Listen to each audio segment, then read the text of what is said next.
What's up, everyone? I didn't forget about you. This is the second installment of a three-part series of the year in review.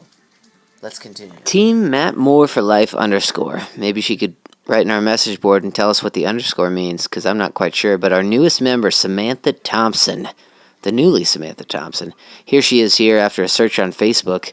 Although not friends for too long, it's not hard to get some pretty compromising photos of all of you. Looking at her season, 2 wins in a row to start the year, then she went on a terrible 6-game losing streak. She's put together 3 wins in a row, and now maybe on the cusp of a 4th out of her last 5 to try to make a late season push for the playoffs. Now, there is quite a bit of tiebreaker scenarios still to play out, but it looks like she's going to be in the mix for that final wild card spot. But let's talk about her best acquisition. It's probably going to be the Oakland Raiders' own Michael Crabtree. Who knew the guy would have such a good season? Every game this year he's had at least 4 catches. So, congratulations on a pretty mediocre year, and we'll see if you can make the playoffs.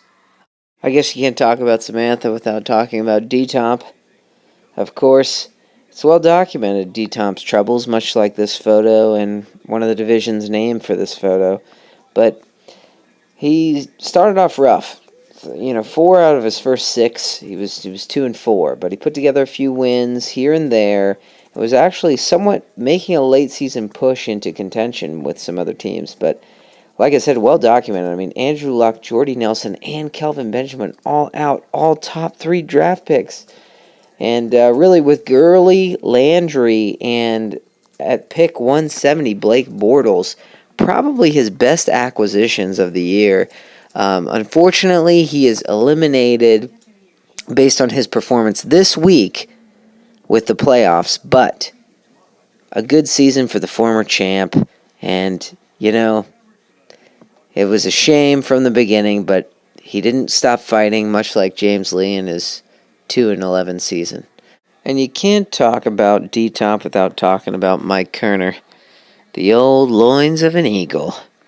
They started off strong, 4-2, caught a couple of losses, 3 of 4, but now are in the thick of the playoff hunt and the division hunt with Zip Zap Rap.